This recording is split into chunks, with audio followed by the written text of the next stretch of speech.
Ninakusalimu katika jina la Bwana wetu Yesu Kristo. Mpendwa mtazamaji wa Hope Channel Tanzania, karibu kwa siku nyingine tena, leo ikiwa ni siku nyingine kupitia wasaa upendao sana, kupitia runinga yako pendwa Hope Channel Tanzania.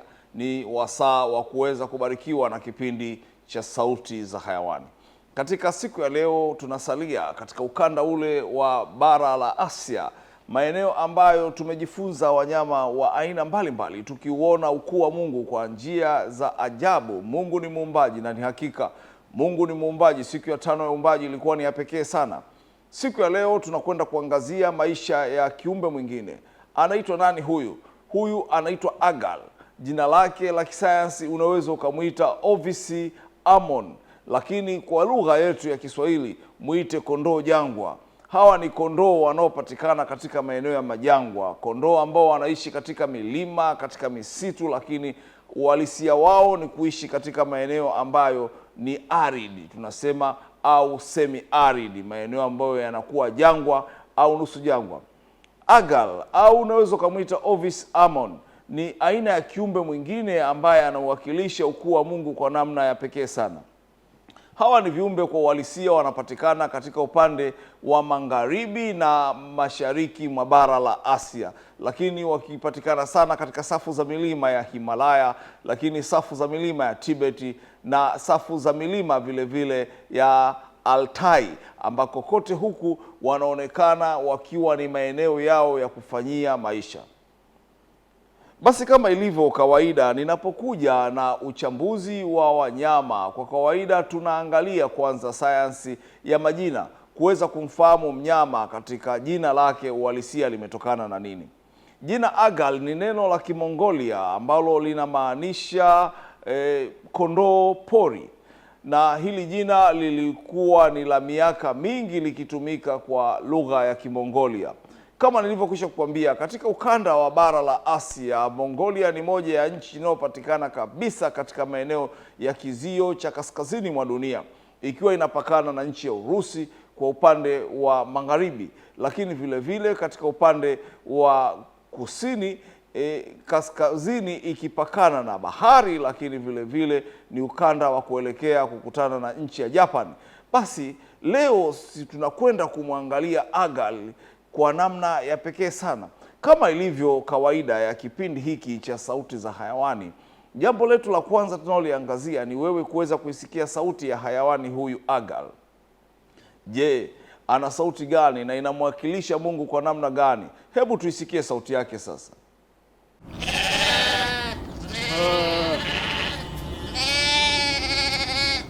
Naam, hivyo ndivyo ambavyo Agal au unaweza ukamwita Ovis Ammon, kiumbe ambaye anamwakilisha Mungu kwa mlio wa pekee sana anaoweza kutoa. Hivyo ndivyo ambavyo tunaweza kuanza na kuweza kumwelezea mnyama huyu au kondoo huyu jangwa anayepatikana katika mapori. Kama ilivyo kawaida, tunapoangalia swala zima la etymology and naming, sayansi ya uwezo wa kutambua majina ya viumbe, sasa tunahamia katika sayansi ya kuweza kutambua mgawanyo wa madaraja na madarasa ya viumbe hai katika mfumo wa kitaksonomi, kuweza kufahamu ametokea wapi hadi kufikia nyakati za sasa, lakini vile vile tukimgawa katika madaraja na madarasa ya viumbe hai tukiwa na maana ya classification. Mnyama huyu anatoka katika domaini ambayo tunaifahamu kwa jina la Eukaryota, lakini akitoka katika ufalme ni Animalia, na anatoka katika phylum ni Chordata, na klasi ni Mammalia, akitoka katika oda ni Anthodactylia. Mara kadhaa tumekuja na kuwazungumzia viumbe hawa Anthodactylia, ambao Anthodactylias mammals wanapatikana katika mgawanyo wa aina mbili. Wapo wale ambao wanakuwa katika mfumo wa matumbo matatu, lakini wapo wale wanaokuwa katika mfumo wa matumbo manne ambao tunawaita ruminant animals. Basi hawa leo tutakwenda kumwangalia huyu, naye ni katika mfumo gani? Huyu ni Bovidae, ni kutoka katika lile kundi la bovine, lakini akiwa katika subfamily inayojulikana kama Caprine, ambayo inatoka katika kabila la Caprine. Caprinae ni family, subfamily, na akitoka katika kabila la Caping, ambao linamleta kuwa katika genus ya Ovis, ambayo ndio inamleta katika species ya Ovis Ammon. Hivi ndivyo ambavyo tunaweza tukamchambua kiumbe huyu ambaye aligundulika katika mfumo huu wa kibiolojia na Linnaeus mwaka 1758. Kiumbe huyu ni ruminant animal. Hawa ni wanyama wenye matumbo manne, nikiwa na maana ya wale ambao wana mfumo wa ucheuaji katika mfumo wao wa mmeng'enyo wa chakula, akitafuna kupitia omasum na obomasum, lakini baadaye akicheua na kuhamishia katika matumbo ambayo ni rumen na reticulum. Hivyo ndivyo ambavyo tunaweza tukamwelezea mnyama huyu kwa uhalisia wake.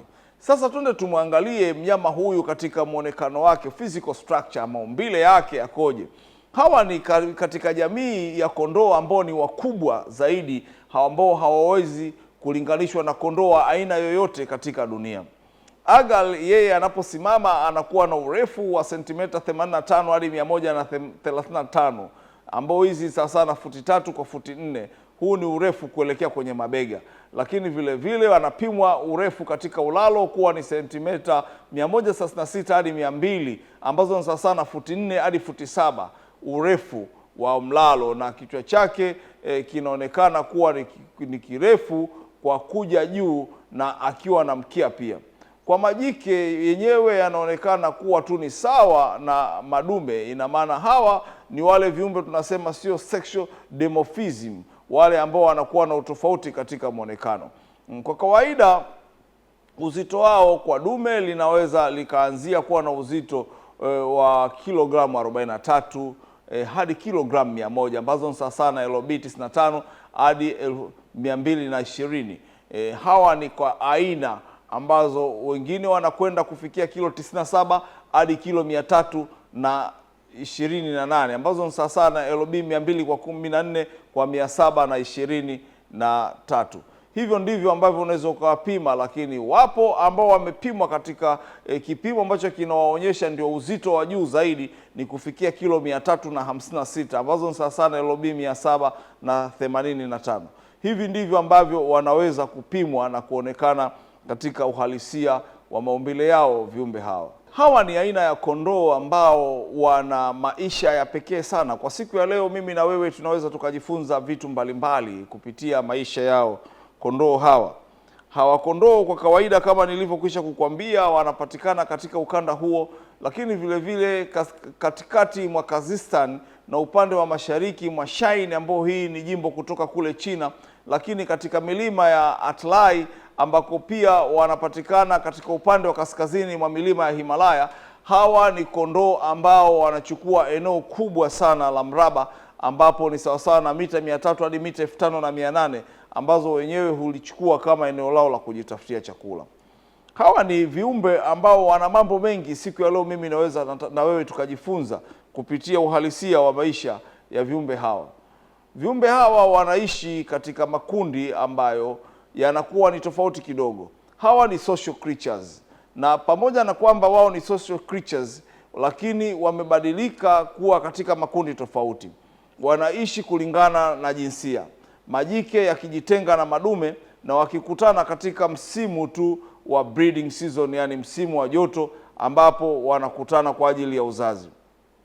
Kwa majike wao huanzia kundi linalokuwa na idadi ya kondoo 20 hadi 150, na kwa madume wao ni kundi ambalo linakuwa ni kubwa zaidi, ambapo wanaanzia kuwepo kwa madume 50, lakini yakienda hadi madume 500, ikiwa ni kundi moja linaloishi katika jamii moja. Hawa ni viumbe ambao ni duality, kwamba wanajitafutia chakula nyakati za mchana. Lakini ni mazingira gani ambayo yanawafanya wajitafutie nyakati za mchana? Ni katika wakati ambapo si wa kiangazi. Kunapokuwa na jua kali, viumbe hawa hurauka asubuhi na kujitafutia chakula hadi inapofika mida ya saa 4 saa 5 hapo, na upumzika katika vichaka, alafu nyakati za jioni pia hutoka na kwenda kujitafutia chakula. Ila kwa uhalisia wao ni viumbe ambao wanajitafutia chakula kwa muda wa mchana tu. Nyakati za usiku hukaa katika milima ya mawe na kupumzika wakiwa wanaendelea na kufanya mmeng'enyo wa chakula. Kama nilivyokwisha kukwambia, hawa ni viumbe ambao ni ruminant animal katika familia ya Bovidae, lakini wakitoka katika family ya Artiodactylia. Katika family ya Artiodactylia mara kadhaa tumekuja na kuwaona wapo wale wanyama ambao pia ni walaji wa majani, lakini wenye mfumo wa mmeng'enyo unaotegemea matumbo matatu, kama tunavyomwangalia kiumbe okapi, lakini vile vile tunavyomwangalia giraffe, yani twiga. Lakini tunaporudi kwa huyu kiumbe, yeye amepewa mmeng'enyo na mmeng'enyo wake ni wa pekee sana. Leo tukiwa katika kuangalia maisha ya kiumbe huyu, tutajifunza vitu mbalimbali. Moja ya kitu cha kushangaza sana katika uwepo wa maisha ya kiumbe huyu ni mfumo wake wa mmeng'enyo wa chakula. Kama ilivyo kawaida kwa aina yote ya bovine ambao wanapatikana katika kundi la ruminant animal, mmeng'enyo wao hautegemei sana kupitia kinywa, ingawa mfumo wa meno yao umegawanyika kama ilivyo kawaida kwa kundi zima la bovine, lakini wao mmeng'enyo wao unategemea sana katika mifumo ya ucheuaji, lakini wakiwa tofauti na baadhi ya viumbe wengine katika kundi hili. Hawa ni kondoo ambao ulaji wao wa chakula unategemea aina ya majani ambayo yanakuwa na utomvu. Utomvu huu ambao kwa aina nyingine ya ruminant animal wanapoweza kuula utawaletea shida hadi kuwafikishia umauti.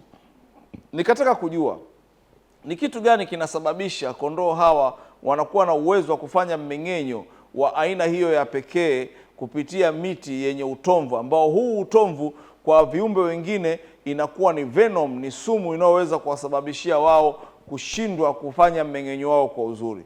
Viumbe hawa pamoja na kwamba wamepewa uwepo wa mmeng'enyo kupitia ucheuaji, kwamba wanaingiza chakula kwenye matumbo mawili ya kwanza, omasum na obomasum, na baadaye hucheua na kuhamisha katika rumen na reticulum. Wamepewa uwepo wa chromosomes ambazo hizi ni aina ya chembechembe zinazoweza kusababisha mmeng'enyo kupitia mate, ambao ni tofauti sana na viumbe ambao wengine wamepewa kuwepo kwa enzymes. Wao si enzymes halisi, lakini kupitia mate yao yanakuwa na mchanganyiko wa fluid ambayo inatoka ndani na inakuwa inajipandisha katika mmeng'enyo wa pili. Ikiwa na maana gani? Wakati wanatafuna majani katika nafasi ya kwanza, hii hali haijitokei kwa wao kupata hizo chembechembe zitakazoweza kuwasababisha kuwasaidia mmeng'enyo, na hiyo fluid haipandi. Lakini kupitia matezi yaliyomo ndani yao yanaruhusu mate yao kubadilika kwa kutokana na kuingiliwa na hii fluid nyingine ambayo inatengeneza hizo chembechembe za mmeng'enyo katika nyakati ya pili, mara tu wanapokuwa katika hali ya kucheua chakula. Hii inawasaidia sana katika mmeng'enyo, hasa wa aina ya majani wanayokula. Ni majani gani ambayo hawa wanayatumia? Ni pamoja na aloe vera, lakini ni pamoja na cactus, lakini ni pamoja na mimea mingine ambayo inapatikana katika maeneo ya jangwa ambayo inakuwa na uhalisia wa utomvu, lakini vile vile ikiwa ni ya miba, wao inakuwa ni rahisi kuifanya chakula. Tukiachana na swala hilo, hawa ni viumbe ambao wamepewa mazingira ya aina tofauti sana. Wao wanaingia msimu wa uzazi kutokea mwezi Oktoba na kuelekea mwezi Januari, na maturity, umri wa ukuaji kwao unaanzia miaka miwili kwa watoto, na ndio anakuwa amekwisha kukomaa. Ni aina ya kondoo wa pekee kabisa kwa sababu gestation period yao ni miezi minne. Hii tu ndio inaweza kukuonyesha kwamba inawasaidia wao kuwa katika uzazi mkubwa kwa mwaka, mara mbili kwa mwaka, na uzazi huu wanapofanya mara mbili kwa mwaka imekuwa ikirekodiwa kwamba wao wana uwezo mkubwa katika kufanya uzalianaji wa watoto wawili hadi watatu, inategemea na uhalisia wa mazingira ya chakula. Hawa ni viumbe ambao ni migrant creatures, ni viumbe ambao wanahamahama kutoka mazingira haya kuelekea mazingira mengine. Wanakuwa katika mtazamo huo wa uhamaji wa mazingira kutokana na jinsi ya kujitafutia uwepo wa chakula cha kutosha katika eneo moja ambalo wao hufanyia makazi. Hali hiyo inawasababisha kuishi katika mazingira ya safari maisha yao yote. Madume huwa yanahama kwa kutangulia na majike yakiwa yanafuata katika msafara huo, lakini wakiwa wamepeana kiwango cha kuachana kiasi. Hawa wanapenda kukaa katika sehemu zenye miinuko, na miinuko hiyo inakuwa sio ile miinuko iliyosimama tunaita steep slopes, lakini wakikaa katika maeneo ambayo ni gentle slopes. Na wao kwa nini wanapenda kukaa katika mazingira hayo? Jambo la kwanza ni kuwepo kwa miamba, lakini kuwepo kwa vichaka katika maeneo ya miamba, na kulingana na rangi walizopewa wao zinawasababisha kuwa ni camouflage. Ni hali inayowasaidia wao kujikinga na maadui kwa kutoonekana. Lakini licha ya hivyo, kukaa katika maeneo yenye mwinuko inawasaidia kwamba wanyama ambao ni jamii ya Panthera pardus, yani panthers kwa aina yake, ikuwa ni kama chui, simba na wengine ambao wako katika jamii ya wanyama hao, wanashindwa kuwavamia, kulingana na kwamba wanyama hawa ambao ni panthera wao wamepewa kuwepo kwa kucha zinazoshindwa kuteremka katika maeneo ambao ni yenye miteremko mikali. Hali hii inawasababisha kushindwa kuwafata katika mazingira wao watakaojitengenezea kama maeneo ya kukaa wakiwa katika kujitafutia maisha yao ya kila siku. Mbali na hivyo, ni viumbe ambao vile vile wamepewa maisha ya pekee sana katika uwepo wao. Ni viumbe ambao ni vocalized.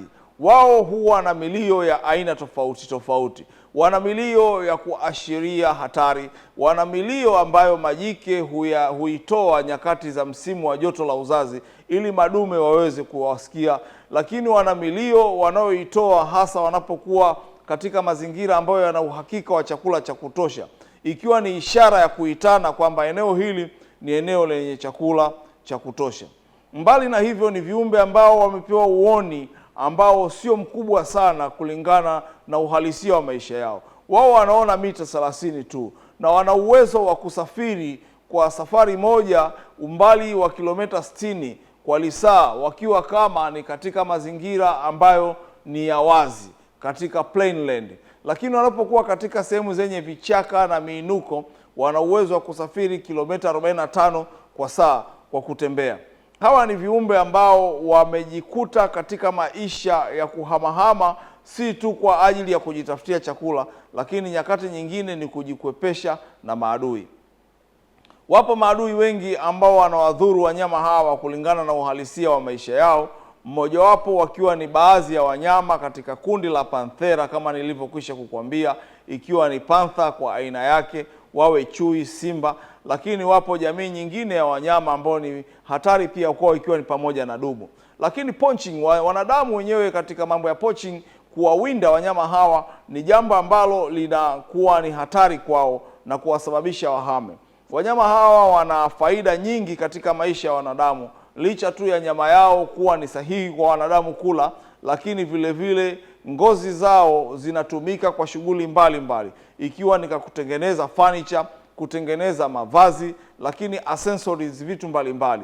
Na pembe zao kwa jamii ya watu wa Mongolia wanazitumia kama dawa, lakini zinatengenezwa mapambo ya aina mbalimbali, ikiwa ni pamoja na bangili, mikufu, pete na vitu vinginevyo. Lakini vile vile zinatumika kama nembo za kupambwa katika maeneo mbalimbali, hasa katika nchi za huko magharibi, hasa ukanda wa bara la Asia. Katika uhalisia huo, wanyama hawa wanakuwa ni wa thamani ya pekee sana katika maeneo wanayopatikana. Mbali na hapo, wanyama hawa wana maziwa ambayo katika ukanda wa nchi za Asia yanasadikika kuwa ni dawa katika magonjwa mbalimbali, ikiwa ni pamoja na vidonda vya tumbo, pamoja na pumu na magonjwa mengineyo, ambayo kulingana na taarifa zao wanapokuwa wakizitoa, wanawachukulia kwamba wanyama hawa ni faida. Hivyo wanyama hawa wamekuwa wakiwindwa kwa wingi sana katika mazingira hayo. Mbali na hapo, uwepo wa nyoka wakubwa kama vile black mamba au uwepo wa python ambaye ni chatu, wote unakuwa ukiwazuru wanyama hawa katika mazingira. Lakini mamba katika maeneo ambayo wanyama hawa wanaishi, ni wazi kwamba wanapenda kukaa sehemu pia ambazo kunakuwa na uwepo wa maji. Katika safu za milima ya Himalaya na Tibeti, katikati mwa bonde hilo kumepatikana uwepo wa mito miwili mikubwa, ikiwa ni mto Brahmaputra na mto Indus. Uwepo wa mito hii unaosababishia wanyama hawa kuwa na uhakika wa malisho pembezoni mwa mto, lakini pia inakuwa ni chakula kwao kwa mamba. Mamba wengi wanaopatikana katika maeneo hayo wanakuwa wakiwavamia na kuwala wanyama hawa. Hawa ni wanyama ambao wanaishi katika mazingira ambayo ni tofauti na kundi jingine lolote la Anthodactylus mammals. Wao wana uwezo wa kuishi katika eneo lenye jangwa, lakini wakiishi katika maeneo yenye miinuko, na wakiishi katika misitu ya mvua kubwa, yani rainforest, katika misitu inayopatikana kwenye bonde la Himalaya na kuelekea katika safu za milima ya Tibet. Ni misitu mikubwa ambayo inakuwa na uhakika wa mvua za kutosha kwa mwaka mzima. Hali hii inawasababisha wanyama hao wana uwezo mkubwa wa kukaa katika mazingira hayo na kuwa wakijitafutia chakula. Unaweza ukaniuliza swali, inakuwaje waweze kuhimili baridi na hali ya kunyeshewa na mvua kwa muda mrefu katika mazingira hayo? Kama inavyofahamika, kondoo ni kiumbe ambaye amepewa kuwa na ngozi ambayo ina layer kubwa ya uhifadhi wa mafuta katika mwili wake. Ndivyo wanavyofahamika kondoo hawa. Wana wingi wa mafuta ambao unawasababisha wao kuwa na uwezo wa kulihifadhi joto lao kwa muda mrefu, na hali hii inakuwa ni rahisi kwa wao kuweza kukinzana na uhalisia wa hali ya baridi. Nyakati fulani tulikuja hapa na kumzungumzia siaga. Hawa ni aina ya kondoo wanaopatikana kule ukanda wa nchi za Russia, Mongolia na maeneo mengine, ambao siaga nao ni wamepewa kuwa na pua kubwa ambayo inaweka makamasi kwa wingi. Hapishani sana na kondoo huyu hapa ambaye tunamzungumzia leo, yani nikiwa na maana ni Agal. Agal yeye pia amepewa uwepo wa kamasi katika pua zake ambazo zinamsaidia katika mfumo wa upumuaji ili kuweza kuichuja hewa inayokuja na ubaridi mkali na unyevu kutoingia na kuweza kumletea madhara katika uhalisia wa maisha yake na mazingira anayoishi. Hivi ndivyo ambavyo tunakwenda tukiangalia uhalisia wa maisha ya kiumbe huyu ambaye ni wa pekee sana. Chakula chake kwa kawaida ni majani aina mbalimbali kama nilivyokwisha kukuambia, lakini akipendelea sana mimea ambayo inakuwa ina uoto wa pembeni zoni mwa mito. Maeneo hayo yanakuwa yakimvutia sana kwa sababu chakula hicho kinakuwa na uhalisia pia wa majimaji, lakini vile vile akila mimea ambayo inaonekana kuwa na sumu. Kiumbe huyu amepewa jambo jingine la pekee sana, ni uwezo wake wa kupanda miti. Hawa ni Abrolil, ni kondoo ambao katika jamii ya Anthodactylia, wanyama wengi ambao wana kwato wamesadikika kuwa ni vigumu kupanda katika miti. Ila kulingana na miti inayostawi katika maeneo ya jangwa, kondoo hawa wameonekana wakiwa na uwezo wa kuruka na kupanda katika miti hiyo na wakajifanyia maisha, hasa nyakati za usiku, ili kuweza kujikinga na maadui zao. Mbali na hivyo, viumbe hawa wamepewa uwezo wa pekee sana, hasa wa kuweza kuwa na utambuzi wa maadui zao katika hali ya kusikia. Wamepewa usikivu mkubwa sana ambao unaweza ukawaashiria kupitia njia zao wanazotumia wao kuwasiliana. Wao wana uwezo wa kuwasiliana. Kwa mfano, jike anapokuwa ameingia katika breeding season, huwa ana mlio anaoweza utoa utakaoweza kumsababisha dume ambaye yuko mbali hata wa kilomita 10 katika eneo la msitu kuweza kuisikia sauti hiyo na kuitambua na kuanza kujongea kumtafuta jike huyo mahali alipo, ikiwa ni msimu wa breeding season. Mbali na hivyo, jike ana mlio ambao anaweza akautoa kwa watoto wake katika umbali wa kilomita 3, akiwaita na wao wakaweza kutambua kwamba anayewaita huyu ni mzazi wao. Jambo moja linaloshangaza juu ya uwepo wa viumbe hawa, wanaishi katika kundi kubwa sana, lakini wakitambuana kulingana na familia. Mama atawajua watoto wake, lakini ni rahisi hata dume ambaye ndio mwenye watoto wao kuwafahamu watoto wake. Wanaishi katika familia kubwa sana. Kama nilivyokwisha kukwambia, kundi moja la madume tu lina uwezo wa kukaa na madume yasiyopungua 500, na kundi la majiki wakafikia hata 150. Lakini katika uwepo wa hali hiyo, wanatambuana katika familia kwa familia, jambo ambalo linamwakilisha Mungu kwa namna ya pekee sana kulingana na utambuzi wa maisha yao. Haya ni maisha ya mnyama huyu Agal ambaye tumemwangalia leo. Unaweza ukamuita Ovis Ammon. Ovis Ammon ni kiumbe wa ajabu sana kutoka katika ukanda wa hizi nchi za Asia. Ni kiumbe ambaye ana mambo mengi ambayo tunaweza tukaja nayo tukiyazungumza hapa katika kipindi hiki na tusifikie mwisho. Leo tumekuja tukiangazia maisha yake kwa namna ya pekee sana. Jambo lililo kuu, tunauona ukuu wa Mungu ukijibidisha katika maisha yetu, hasa tunapoangalia kazi yake ya uumbaji. Mungu ni wa ajabu katika uumbaji. Ni kwa jinsi gani aliwaumba kondoo hawa, na ni kwa jinsi gani aliweza kuwatofautisha na wale tunaowaona katika bara la Afrika na wale tunaowaona katika ukanda wa bara la Ulaya wakiwa tofauti. Nyakati fulani tutakuja tumwangalie kondoo mwingine mwenye manyoya ya sufi tu.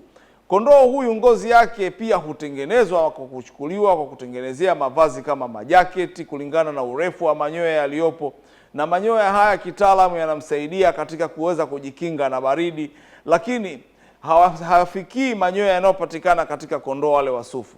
Na mbali na hivyo, amepewa mafuta mengi ambayo mafuta yake yanamsaidia kutengeneza baridi, lakini si tu katika kutengeneza baridi katika mwili wake, kutengeneza joto kumradhi katika mwili wake, lakini yamepewa uwezo mkubwa katika kufanya shughuli mbalimbali ambazo mwanadamu huwa anazifanya. Leo tumeangalia maisha ya kiumbe huyu, kiumbe wa pekee sana, anayemwakilisha Mungu kwa namna ya pekee. Je, umejifunza nini? Ni jambo ambalo la kujiuliza wewe mwenyewe binafsi, kwa maana kwa siku ambayo Mungu aliwaumba viumbe hawa, aliwatamka, na alipowatamka wote wakawa. Unauona ukuu wa Mungu kwa namna ya pekee kiasi gani? Ninapofikia mwisho wa kipindi hiki kwa siku ya leo, mimi nikutakie baraka tele. Hii ni hatua kwa wewe kuweza kubarikiwa kusikia kipindi kingine kwa juma lijalo, ambalo tutaendelea kubakia tukiwaelezea wanyama hawa kutoka katika ukanda huu wa nchi za Asia, tukiona maisha yao, tukijifunza ukuu wa Mungu kupitia jinsi gani wanavyoshirikiana kimaisha na viumbe wengine, yani ikiwa na maana ya ekolojia. Yote haya yakimwakilisha Mungu kwa namna ya pekee. Ninakutakia baraka tele. Nimefika mwisho wa kipindi. Jina langu ni Negele Peter Negele.